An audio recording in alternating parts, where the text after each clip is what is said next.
Hi, everyone. Thank you for joining our webinar. We just want to do a quick sound check to make sure you can hear us. If you can hear us, can you please type 1 in the chat window?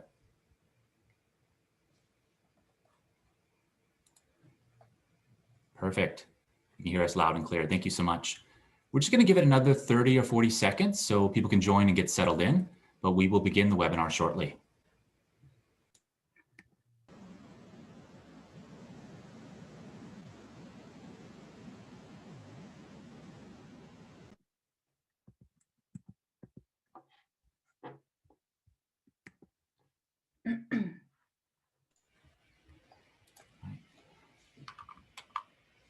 Perfect. Good morning and good afternoon, everyone. Thank you for joining our webinar today, How to Reboot Your Employer Brand. My name is Kevin O'Connell. I'm the Director of Marketing at Sapling and the moderator for today's webinar.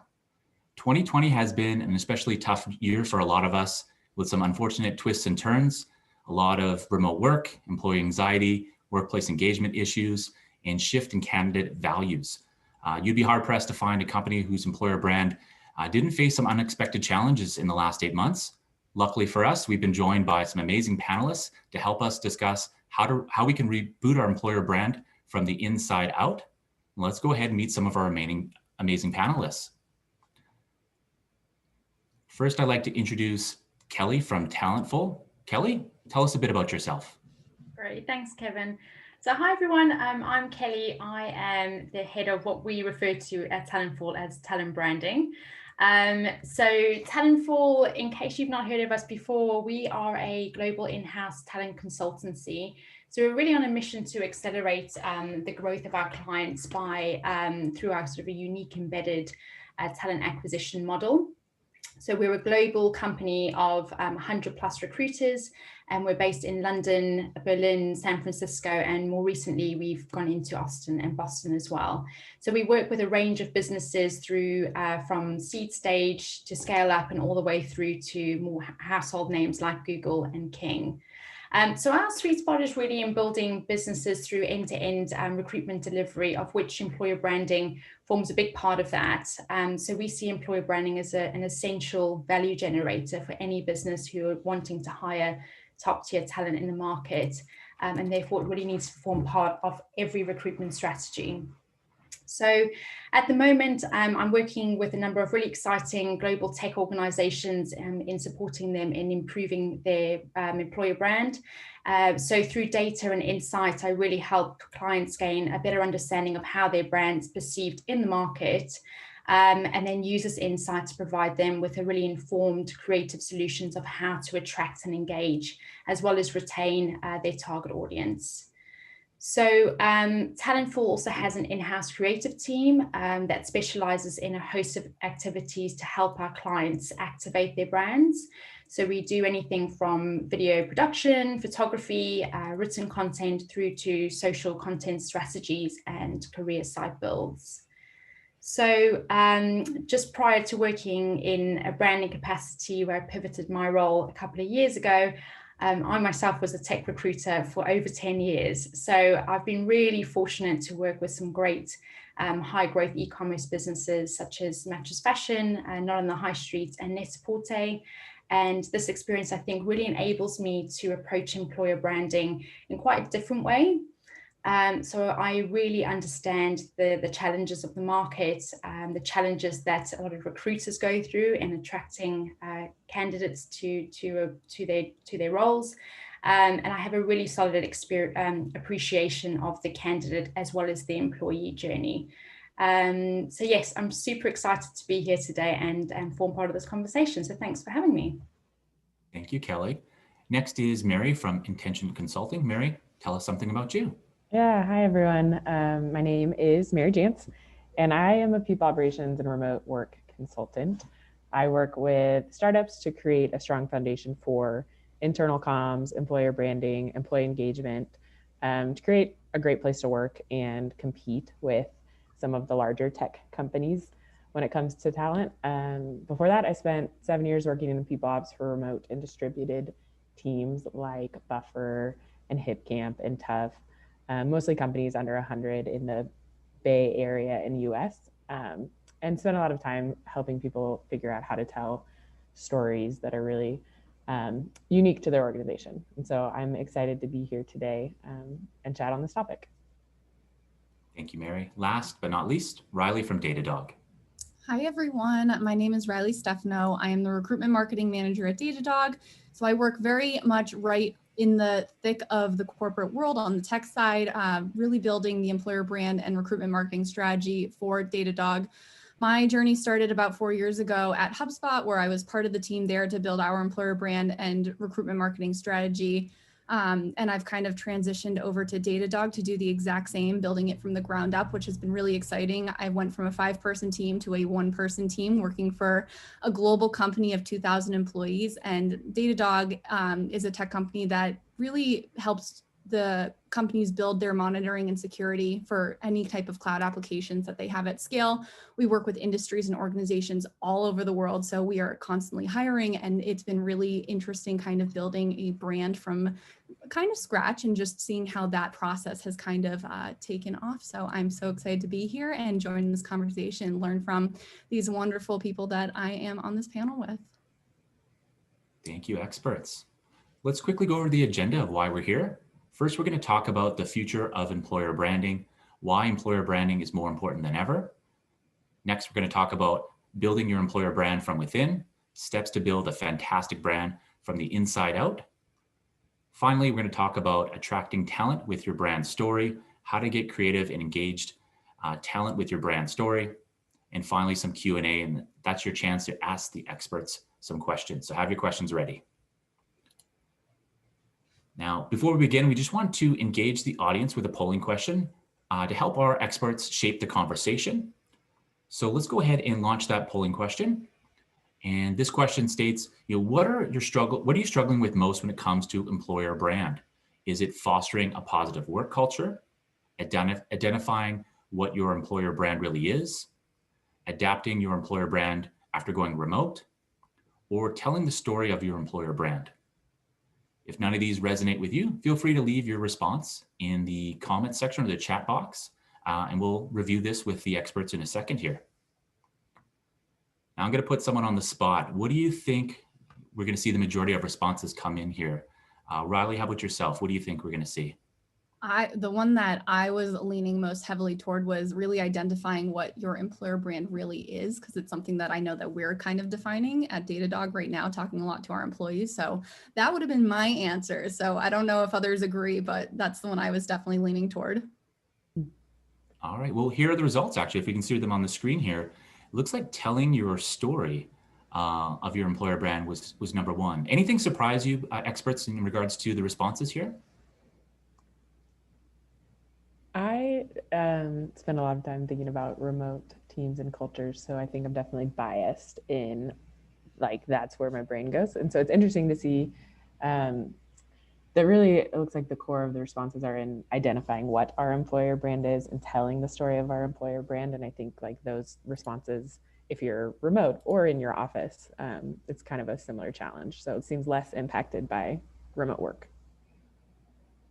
I think as well, just, telling the story of your employer brand, I think this is always quite challenging for different organizations. And I think defining what do they want to be perceived as in an external space. So I think there's a lot of organizations that are now saying, well, actually, we want to be a tech organization. And now we want to sort of talk to that audience. They're trying to sort of pivot who they are and their identity. So then I think it's sort of defining what is that story, what story do you now want to tell? So I think that can kind of be a little bit confusing to figure out. So that doesn't massively surprise me to see that.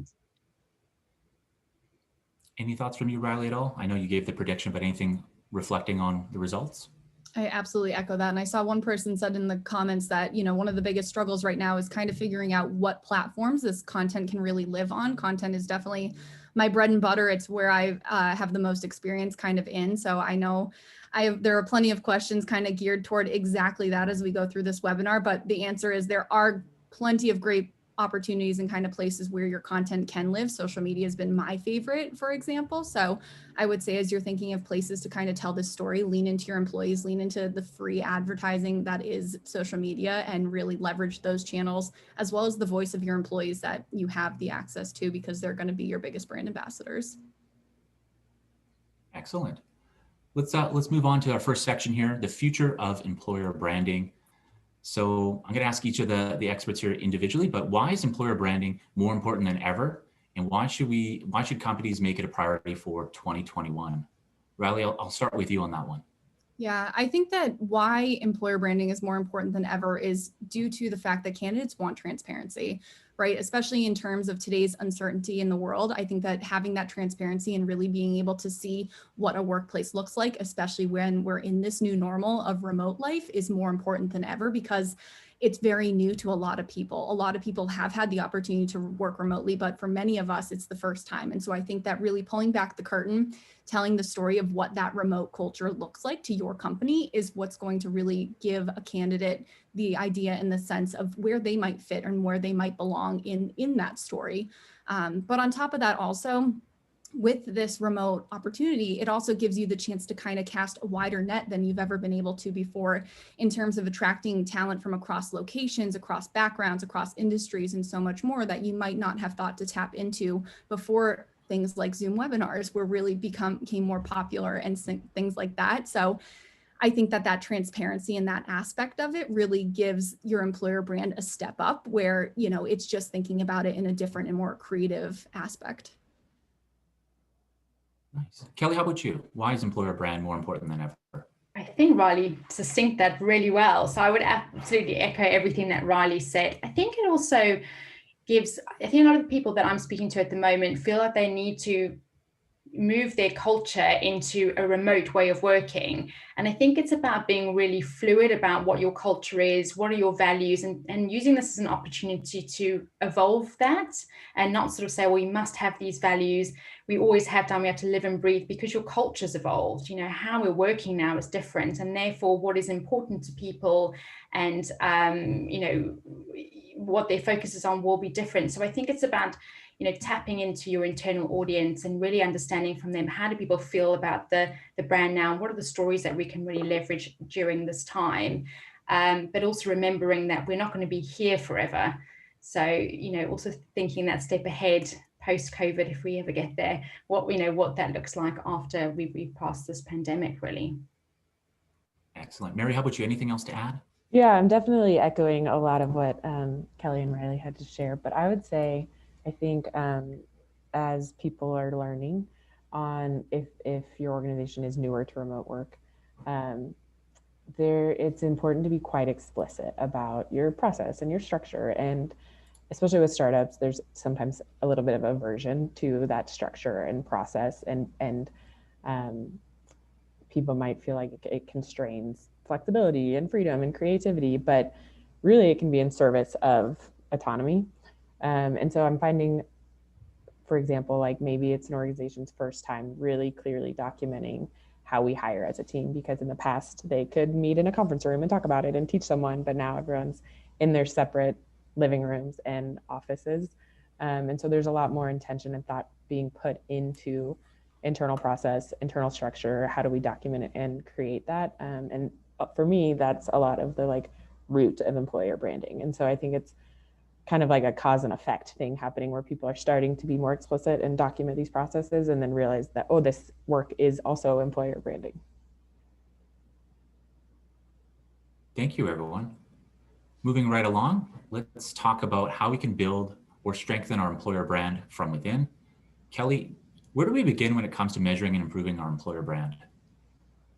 Yeah, I mean, it's a really good question. I think what's really important to start off with is knowing that employer branding isn't just about attracting everyone to your brand.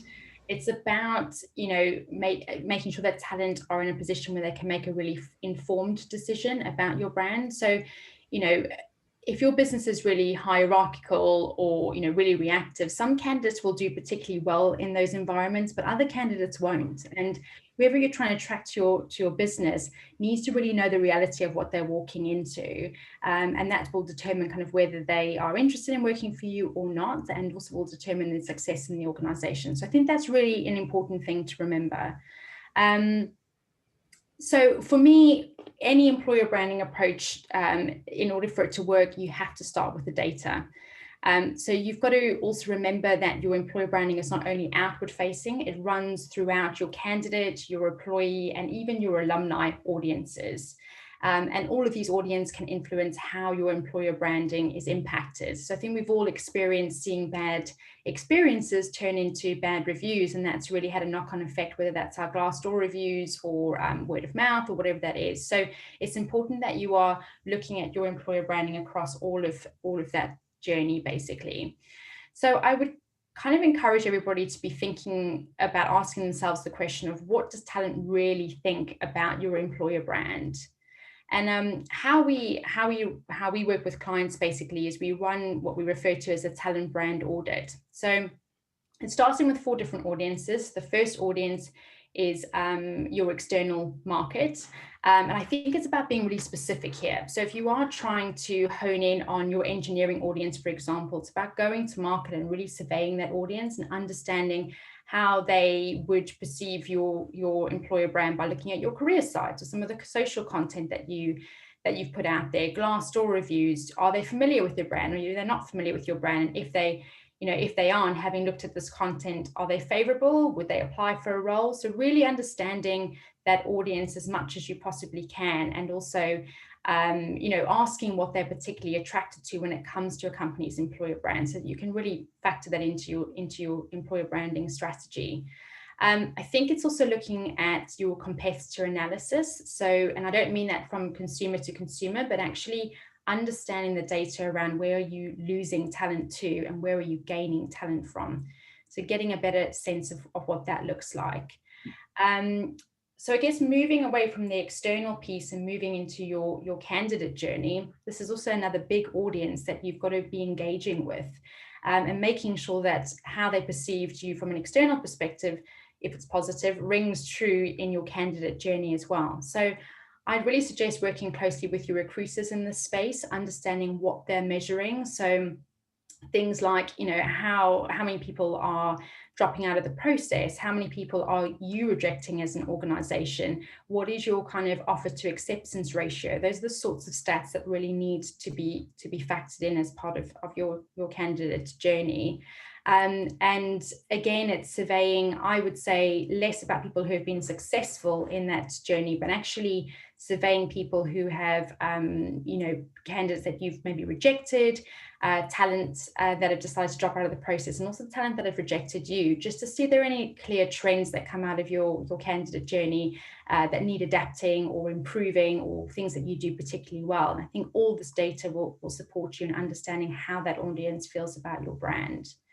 And then I think there's a big internal piece. So this is really about understanding how your employees feel about your employer brand. And probably one of the biggest questions here is really understanding, does what they were sold up front resonate with them now that they're an employee? And I think that's the biggest part about employer branding, is that you can work on amazing social content and you can portray a beautiful story of what it's like to work at a particular organization. But if people arrive and that isn't the reality, the trust is lost and they'll become really disengaged, and naturally that's going to affect your retention levels, because they'll think, well, actually I don't want to be here, that's not what I've been missold here. So it's so important that what you're portraying to the external market is all around authenticity of where your culture is today. So I think running an employee survey to really get under the skin about how people feel about your employer branding today. I'd also encourage to do kind of further fact finding, run some focus groups and really hone in on some of this information. And you can sort of subsection that, speak to different departments to understand how they would recommend you communicate with that particular audience. Because obviously how you communicate with somebody in customer service, for example, will be very different to how you communicate to somebody who's an engineer. So it's really understanding from your brand ambassadors and your internal audience, what does that look like? So I think lean really heavily on that part of your business. And then finally, I would say, also look to survey your alumni that have left the business within the last few months, to really get a sense of how they now feel about your brand on reflection. And all of this is learning to establish that is your strategy. So start with the data, start with the insight, and you can then identify what is working, what isn't, and how do you use that insight to really attract the target audiences to your organization. Excellent. Thank you, Kelly. Now, Mary, this next question is for you. Kelly, you talked about brand advocates. How do we unite our employees with our brand story and turn them into advocates, Mary? Yeah, I love this question. Kelly mentioned employer branding isn't just outward. And I agree with that quite a bit. And I'm going to potentially introduce a shift in how people typically think about employer branding. In the conversations I have with founders and hiring managers, they often view employer branding in this order: as a way to attract new customers, as a way to attract new talent, and then third, as a way to communicate internally. And when you think about employer branding this way, it then often gets placed within marketing at your organization.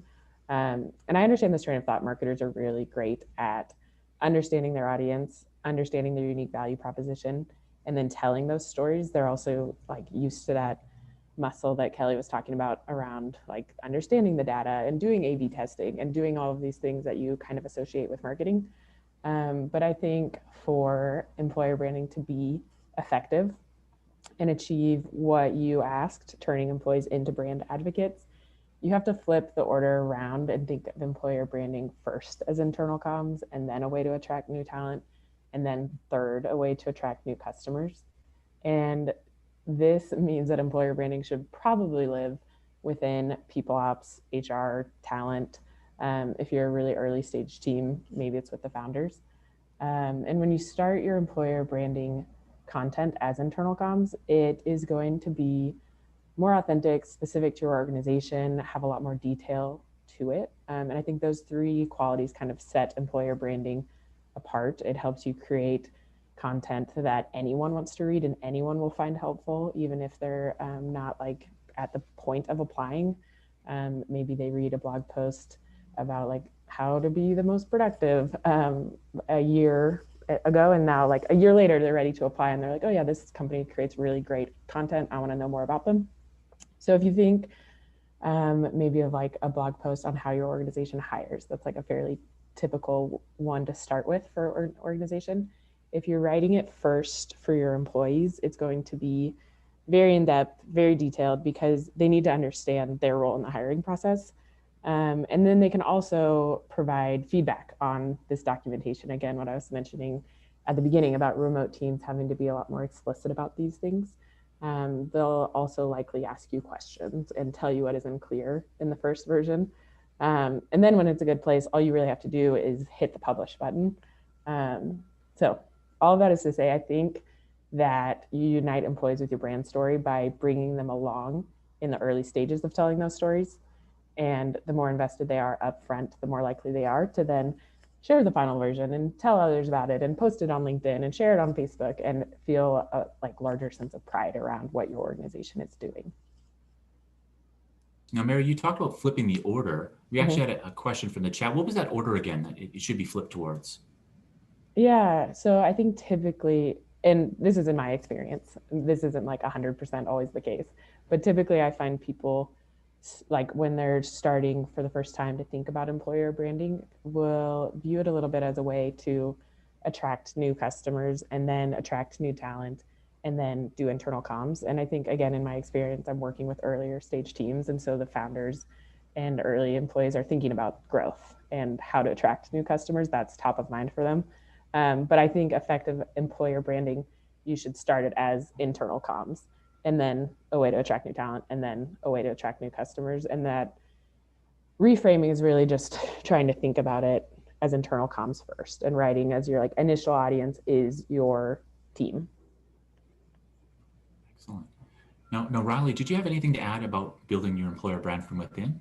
Yeah, definitely. I love what Mary called out about the internal comm side. And I would say the other big part of that too is just giving your employees the tools to kind of be sharing this content. So one thing that I love to do with that internal communication piece is just create really simple, easy, quick copy that employees can take that, awesome blog post on how to interview or whatever it is, give them those tools and the resources to be able to quickly share out with their networks, because it takes just a second for them to kind of take a moment out of their day to build your employer brand, but also it's helping to build their personal brand. So that's another piece of the puzzle that I kind of try and share with employees is not only is this content really helping to strengthen us as an employer or help to tell the story to your customers and to the candidates, but it's also helping an employee build their personal brand story, their thought leadership. And so I do things such as giving a personal brand workshop to kind of help, our employees structure a LinkedIn post, because there's people who have never, there's employees who in your company who have never put pen to paper, finger to typewriter, like whatever it is, to kind of be telling that story from their own personal experience. So sometimes they just need a little bit of help on the way. So if you can tie that internal comms in with the aspect of just kind of making this as easy for them as possible to be helping them become those brand advocates for you, it's going to go a long way in just ensuring that you are creating that brand that they're proud to be a part of and that they want to shout from the rooftops, because they have the time in their day to, or maybe not have the time in their day, but they have that easy piece of content that they can kind of get out there to be building their personal brand, their thought leadership, and in turn your employer brand. Excellent. Now, one thing that actually Kelly mentioned was brand surveys or focus groups with existing or alumni employees. Has anyone experienced something similar that they'd like to share? Yeah, I think, hopefully I don't start to sound like too much of a broken record, but I think it's really interesting, and I love the like data-driven approach of doing engagement surveys, of talking to your team and maybe even like having a few one-on-one conversations. And I think again, when employer branding kind of like lives within people ops, HR, recruiting, you're kind of doing like hitting two birds with one stone. In that, like, you're starting to uncover maybe some of these like opportunities where your organization could be better, like living up to your values. And the side effect is like, okay, now I have these stories to tell. But I think as an employer, I often encourage people to think about like your product is your culture. And so when you can do these things that are sometimes associated with like product roles, like user research and quantitative and qualitative analysis, and turn those into then like actionable product insights, again, your product being your culture, you can make this work a lot more kind of like serve a long-term purpose of having some conversations about your company culture. And the outcome is maybe like a great blog post or a great story that you learn about one of your team members, but you're also doing some like fundamental organization work too. Yeah, I like that. Your product is your culture. I kind of like that quote. I'm going to borrow that one if you don't mind. Yeah, go for it. All right. Let's move along. We still got some time, plenty of time for questions and answers at the end. And hopefully this audience is an engaged one. So once we have a solid hold on our employer brand, the next step is storytelling. Mary, a major piece of employer branding is storytelling. How do you approach creating content that ties back to company values? Yeah, here I go again. People are probably understanding how I feel about this, but I mentioned something quickly in the last question, that an important muscle of employer branding is understanding your organization's unique value proposition and then telling those stories. But when employer branding, again, is kind of like held within people ops and HR or used first as a tool for internal comms, I think the question kind of pivots to, is our organization making decisions that prioritize our company values? And someone in a people ops or HR role, that's a question they should like naturally be asking. It's a fundamental piece of their role to make sure there's that alignment between company values and decisions and behaviors. And so then employer branding again becomes kind of like a tool or a side effect. As an example, I worked at Buffer a number of years ago, and Buffer is a fully remote team, and they are somewhat known for transparency, sharing employees' salaries. You can head to the Buffer blog and access a spreadsheet and see what everybody makes. And this has definitely brought a lot of traffic and press to the Buffer team. I'm confident that this like specific content, specific blog post has helped them attract talent and new customers. But again, the content and spreadsheet started as internal comms. And the blog post about Buffer's compensation formula and model is incredibly in depth, because it's really important for Buffer employees to know why they make what they make and how those decisions are made.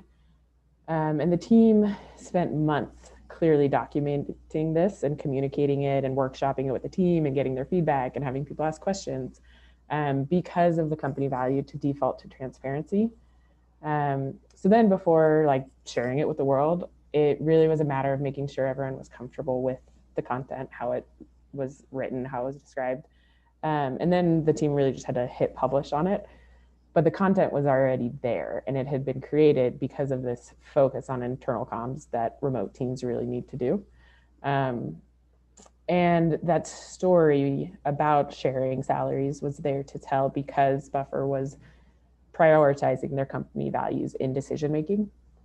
That's not exactly like a quick fix or something you can just go out and do right after this. I'm also not suggesting that people go publish their employee salaries, but I often encourage people working on employer branding to kind of think about themselves as a culture journalist. It's like a little bit cheesy, but when you think about a journalist, like they are asking questions and taking lots of notes and following up on questions. So I think it's really a matter of just going to talk to your team and asking them questions like, how do you consider our values in your decision making? How do you explain your organization? How do you explain our organization to people outside of it? Like, how do you see our values being lived day to day? And you start to uncover some of those stories. Excellent, thank you for that. The next question I have is a two-part question for Riley. When it comes to recruitment marketing, what channels and methods can we use to tell our brand story? And also, how do you measure the effectiveness of recruitment marketing? Definitely. I think, as I mentioned before, social media is probably one of my favorites because it's free, especially for anyone who is in the startup world who doesn't have a big budget to use. Turn to social media. It's one of the most transparent platforms that exists today, and there's billions of people already on there. Think LinkedIn, Instagram, Facebook, and Twitter, even YouTube. Video content is here. It's here to stay. Candidates love it. And especially now, we have more capacity than ever to kind of showcase that video content through things like Zoom. For example, we just started a new series at Datadog called Pup Corner, where I have a little 5-minute talk show and I interview a new employee like once a month, just to hear their story and their experience and what that is like. And it kind of pulls back the curtain and gives a little bit of understanding to a candidate who might be joining us as an enterprise sales executive or whatever the job position might be. So use platforms such as social media, use LinkedIn. Our talent lives there. I know Glassdoor is huge, and Glassdoor is always it can be a challenge. It can be a pain point.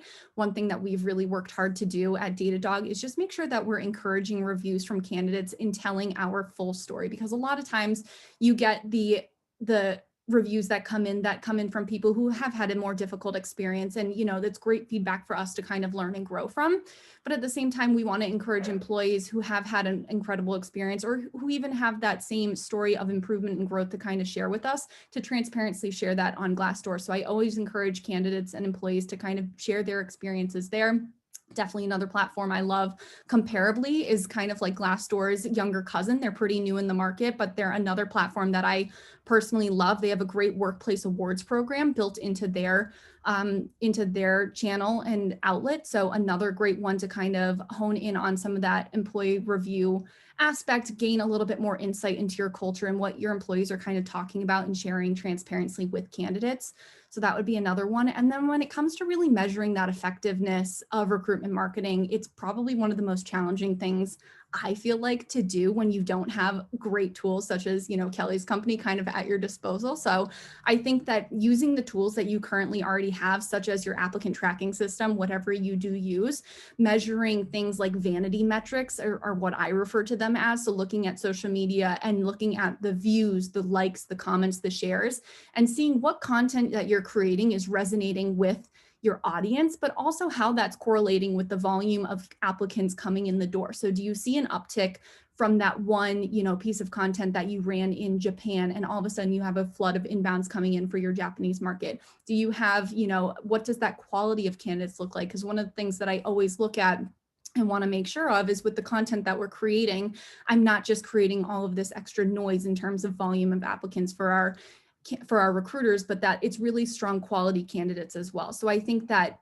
figuring out ways that you can kind of correlate the content that you're creating with the systems that you might already have in place is a great way to do it. And then I will also plug a great tool is LinkedIn Talent Insights. It's one that I hadn't yet used until I came on board at Datadog, and we signed up for it. And it's remarkable in just being able to kind of tell you where your employees are engaging with your brand, so that you can specifically look at a sales function in Germany and see how many people within that German sales market are looking at your employer brand and how is it growing? How are they engaging with it? And how are they kind of, where's that content really resonating with them?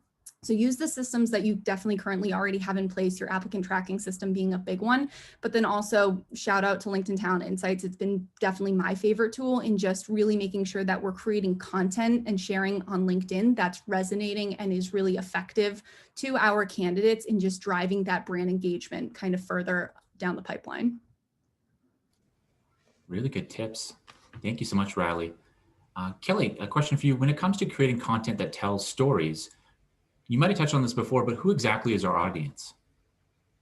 Yeah, it's a good question, because I kind of think, I want to say everyone is your audience, but I think it's you've got to consider that your external market, first of all, so the candidates that you're trying to attract to future talent. I think as well, especially people who are kind of Series A, Series B, your investors are really your big audience there. And I think we hear time and time again from startups that actually a big factor in investors' decision making is, how quickly and easily can you attract talent in the market, and how much are you talking about your culture, how good are you at retaining your talent, that kind of thing.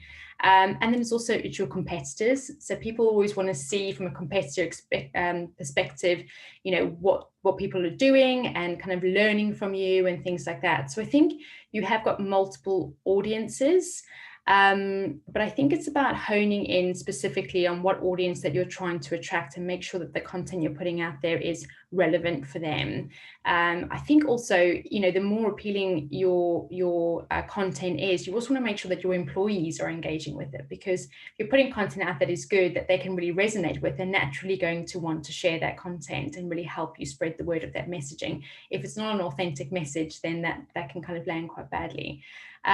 So yeah, I would sort of say there's multiple audiences, and trying to sort of tackle them each individually would be helpful, and really think about your content having different messaging. Some will have call to action, some will just be information sharing, a particular story about a product that you've launched or how a team's interacted. So think about the content you're putting out and what's the purpose of that. So as Riley was saying, don't just make noise for noise sake. It's kind of really thinking about being strategic about the content that you put out to the market. Excellent. Very good, Kelly. Yeah, I didn't think about investors. If you're a startup, that's definitely an audience that you can't overlook. While there's so many channels that we could focus on for employer branding, one definite one we can't ignore is the careers page. Now, Workable recently ran a poll where 42 of the respondents said that the careers page only lists their open job positions and nothing more. How effectively can we tell our brand story through this channel? Riley, any thoughts on that? Absolutely. I think that the careers page is probably an area that you're missing out the most in. It's probably one of the first, second, third places that your candidates are going to kind of really understand your company, your culture, your office spaces, your people, every asset that possibly is what your workplace is should in some capacity live on your career site. So beyond just the job board, I think that the more content that you can introduce to your career site in terms of the content that you're already creating, you can go across the different platforms, different systems. If you create an awesome video for your LinkedIn channel, post that same video somewhere, with the help of your website's team, if you need it, to your careers page to get that same kind of message across, because your candidates might not be looking at all these different avenues and places where you're posting this content. So I would always recommend kind of cross-posting your content to as many different platforms as possible with, unique messaging to kind of resonate with each of the audiences out there. I think that really adding photos to represent your office space, if nothing else, and this new remote culture that we're kind of in, is going to, again, just build on that transparency and kind of show candidates what that day-to-day life really looks like. Another great avenue, or another great piece of content to kind of add, our employee testimonials. So beyond Glassdoor, beyond Comparably, survey your own employees and ask them, what do you love about working in this workplace? What's, one perk that you really enjoy? What has been a really, memorable experience? How have your leadership team helped you? Anything that you think you're really strong at or can really help tell that employee value proposition that you've established, I think is a great aspect to kind of add to that careers page, just to tell more of that employee's perspective and employee's point of view, because that's who candidates are really going to resonate with, are the people who are going to be in their shoes in that position, really, telling their story so that candidates can kind of hear from them. And then, again, the company values, like Mary talked about, like if you have a blog section to your careers page, or you can build some type of blog facet, like if you can put your company values right into written format, have employees write content for you. It's another great avenue to kind of get their voices heard, get their voices out there. So having that continuous blog content again just helps to kind of add content to your careers page, but you can then promote it across multiple channels. Build out a diversity and inclusion page. It's obviously a big conversation happening in every industry around the world today. So the more that you can talk about where your diversity practices, programs, initiatives kind of lie, I think the more that it'll resonate with candidates from all different backgrounds and experiences.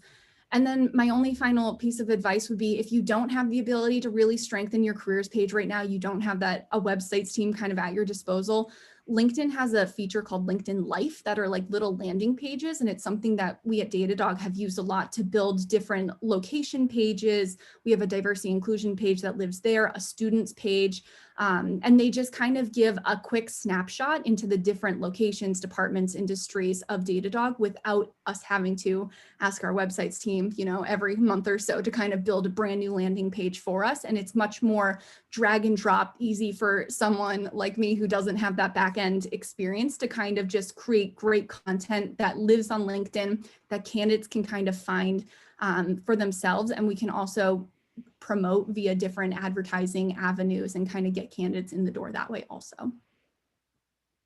Really good tips. Mary, anything that you'd like to add in regards to that? I think there's two things that came to mind. One, thinking about the careers page and some like opportunities there. Riley mentioned putting your company values on your careers page, and that's generally like a hopefully somewhat straightforward thing to do if your organization has like put some time and thought into what are our values and what do they look like. But I think another thing you can do is when you have the benefits section, kind of tell a story about like how have our values informed what benefits we offer. So like we offer a sabbatical after 3 years because we think it's important to take time to rest. Like whatever that story is, I think there's an organization called Doist in their careers page. They do a really great job of making that connection for candidates of like our benefits are intentional and are informed by our values. And that's one way that our values are kind of like translated into behaviors.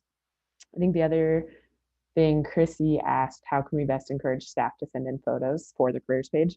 And again, just speaking from remote experience, some really kind of like quick and easy things to do are to just like take a silly photo at your next company all hands or a larger team meeting, or like have everyone right before this, Riley's like cat was walking around in the background, you can have everyone like bring their pet and take a group photo. And I think you can also, like someone might not be quite as comfortable like sending in a professional photo of themselves to put on your careers page, but they might feel comfortable sending like a photo of where they work and of their desk that shows personality in a similar way. I think just to answer that, what Mary was saying in terms of like the answering the question around how do you kind of encourage people to do photos and things like that. We've actually at Talentful sort of gamified it a little bit, so trying to make it a bit more interesting for people and encouraging them to do that kind of thing. We actually also filmed like a remote culture video. So actually filming people just after UK lockdown here to kind of speak to people about their experience, but also to try and demonstrate that remote or not remote, we still have a culture, we're still connected. So we did that as part of that piece that lives on our careers site. Another thing I think a good opportunity here, very much where we're working remotely, is kind of using your career site to really set candidates up for success. So this may not always be easy depending on how many roles you have and how differently the interviews are run, but I think trying to have a candidate section that is almost showing candidates the process that they'll be going through, so they're really clear about how long the process is, when they can expect to hear some communication from you, and trying to make that as simple as possible. I think that's a really good opportunity to set candidates up for success there. But really just remembering that your career site is the window to your world. So great if you can do all this great content externally, but if people land on your career site and it's not as as exciting or anything like that. It can, it can kind of give it a different messaging. So making sure that content really resonates, and also making sure the message there is different to what your commercial message is, because you're talking to a different audience. So that's my only thing to add there. Excellent, thank you so much. Just to remind the audience that the Q&A portion is coming up. If you do have any questions, we invite you to type them into the chat window, and we'll do our best to get to as many as we can. If we can't get your answer or your question, we'll do our best to respond through email. So just want to remind everyone that this webinar is brought to you by Sapling and Workable. Sapling is a people operations platform that automates your people workflows from onboarding to offboarding and everything in between by connecting your people data across your existing systems. And Workable provides the best-in-class recruitment tools, processes, and automation in one complete solution. They're more than just an ATS. They even provide you an easy-to-use tool to help create branded careers pages, just like we were talking about today. So if you do have any questions or would like to be reached out by anyone from Sapling or Workable, feel free to fill in the poll here, and someone from these teams will get back to you later as soon as possible. Now with that, we're going to be turning it over to the Q&A portion. If anyone has any questions, again, we invite you to type them into the chat window, and we'll do our best to answer as many as we can. All right, there's a few. Wow, there's lots of questions here. All right, we're going to do our best here.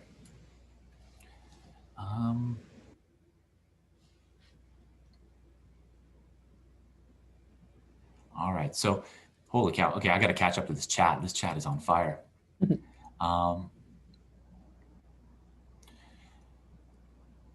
So any of you, do any of you send any onboarding packages to new employees, and anything that you're doing new or differently given the remote world we're working in right now?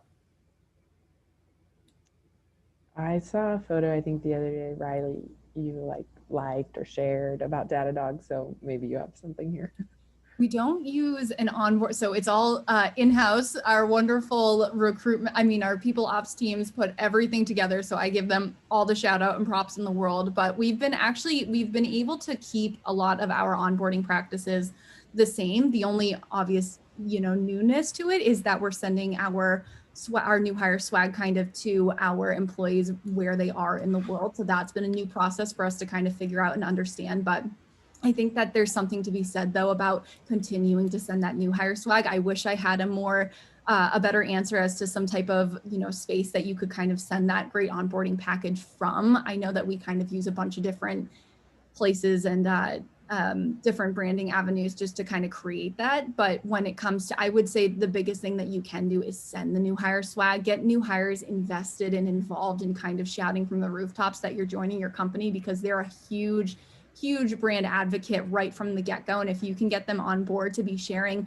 that onboarding photo that Mary mentioned, that actually came directly from a Datadog employee who started for us on the sales team a week ago. And the fact that he shared it, I was able to reshare it across social media, and it's been one of our best performing Instagram posts of the entire year. So if you have the access and ability to be sending that onboarding swag to your new hires, 100% do it. It makes them feel like they're part of the family.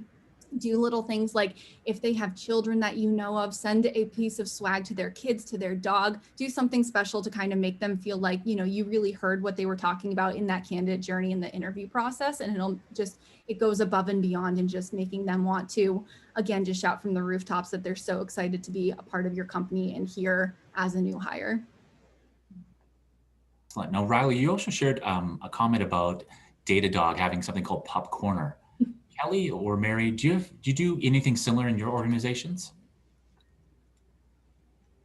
So we don't quite do that, but we do a monthly, what we refer to as Talent Day. So it's a really good opportunity. I mean, this is what we used to do in the flesh, but now we've kind of virtualized it all. So we get together once a month on a Friday, and we kind of use it as a really great day to kind of put in various different things. So it's a learning opportunity. So we'll get somebody from a different part of the organization to talk about what they do, which I promise you it's a lot more interesting than that just sounded. But somebody from marketing will come and talk about how how we attract leads in the organization, things that maybe our delivery team wouldn't know anything about. Or, we've just launched a D&I product. So it's kind of, we've educated the organization on how that works. And then throughout the day, there's kind of virtual coffee breaks. So people who are just paired together to have coffees. And then we do have an inspirational speaker as part of that. So somebody totally externally comes in and does a bit of an inspirational speak, and then we do like a monthly wrap up. So how have we done from a commercial perspective? What are like our big wins? What can we celebrate? And then we finish with kind of social drinks and things, so people kind of opt in and out of that. But I think, in these crazy times, it's a really great time of the month. Everybody really enjoys getting together for and interacting and seeing faces maybe they haven't seen for a while. So that's proved really popular. Yeah, I think too, I would add, I often push people to think about like employer branding. Your goal should really be to create helpful content that anyone would read. So that sometimes that kind of like shatters a few of the barriers around like what is employer branding. It doesn't always need to be stories about what it's like to work there. Again, going back to an example from Buffer, there's a blog post around creating career progression frameworks. And so just Buffer's experience creating like a system of levels and steps. And definitely that's helpful if you're like thinking about, maybe I want to work at Buffer, but so many people refer to it when they're like starting to do that process themselves for their organization. I definitely send it to a lot of people who ask me questions about how to build that out. And so I think that like, it sounds pretty like simple and straightforward, and it's maybe too high level to be practically helpful. But just thinking about your employer branding as like creating helpful content, because the like traditional recruiting funnel where people like go out and send their resume to lots of people, it doesn't happen quite as much anymore. People, top talent especially, are wanting to like build relationships and understand that an organization has thought about these processes and has like a high level of quality content. So just pushing people, I guess, to not necessarily put employer branding just as like what the experience is to work there. Excellent. Another question that came in is, do you have any suggestions on how to reboot your employer brand after restructuring or refocusing within a company, and how you might want to reunite people again after restructuring? And any advice or suggestions on that? I think the focus groups work really well, because it's an opportunity for people maybe who haven't met before or kind of feeling in the same way to come together and discuss that, as long as it's in a forum where they feel they can be really open and honest and things, and it sort of gives an opportunity to connect. And it's a bit of a pulse really to kind of see how people are feeling, and actually get them to come up with ideas and solutions of how the business can be more connected. How can you work on your employer brand? Because for me, employer branding isn't an HR thing or a recruitment thing or a marketing thing. It's kind of everybody's responsibility. So I'm sure anybody who's kind of transitioned into a slightly new culture or new business or whatever it is, I think will want to be part of that journey and support in making it, a great place to work. So I think it's starting with conversation and getting people in a room or virtual room together, and discussing it really. Nice. Any other suggestions or advice on that one? No, I think something like I've heard Kelly and Riley both use the word like authentic. And I think these like small focus groups that Kelly is describing are a way to like pull out that authentic story, so that you're not just kind of like in your own little bubble writing a story without getting all of this like advice and real experience. And then I think some of that like authenticity, you can turn it into a blog post or a video or social media, whatever the medium is. But I think, again, like great employer branding content that top talent finds interesting are those stories that are kind of scary to tell. So maybe it's like telling the story about restructuring that takes some time, and you have to get buy-in from a lot of different people. But again, it's just another example of authenticity and telling stories that aren't told as often. Now, we might have touched on this next question before, but In a startup where resources are stretched thin, who should own employer branding? Is that marketing, HR, another department? I think this one's, I from the experience that I've had, I think that employer brand and recruitment marketing has always worked really well, being really partnered with the recruiting team. And I know this is something that Kelly and Mary both talked on a little bit, but especially with needing to know kind of where your recruiting team is at, but also where they need to be in terms of headcount, where you need to be hiring, what locations you need to be looking into. I think the more that you can be partnered on that people ops side of the house, whether it be under the HR umbrella, under the recruitment umbrella, that's where I feel employer brand and recruitment marketing should strongly live. That being said, I definitely work very closely with our marketing team to really make sure that our, recruitment marketing strategies align and tie in very directly with the marketing that we kind of already have in place, whether that be through event strategy, kind of whatever it is in today's world. So I think that although I very much see this world of employer brand and recruitment marketing sitting under the HR recruiting umbrella to make sure that you're aligned and really succinct and just knowledgeable of kind of what's going on in that space, make sure that you have those strong ties and communications also with the marketing side of the house, because they're also going to be your biggest advocates and, just a great source of knowledge for you, especially if you're new in this space, to really understanding kind of what works well, what really resonates with our customers, because a lot of times too, our customers become our candidates because they know the product, they know your company, they know your systems and the people who kind of work for you. So have those strong ties with marketing, but definitely really, really make sure that your functions have really close ears to the ground and know what's going on in this world of recruiting and people ops, because those are a lot of the stories that you're going to be telling. Anything else to add on that one, Mary or Kelly? No, I think Riley covered that really well. I think there was anything I was going to add to that. No, I don't think so. I think she did a good job of succincting that. Yeah, I think Riley nailed it there. I think maybe the only thing I'll add is like when you are really early stage and maybe you are HR and you're recruiting and maybe you're also marketing, that like finding ways, I think earlier Riley touched really well on like, you don't have to just create one piece of content and just like leave it, like find ways to repurpose it.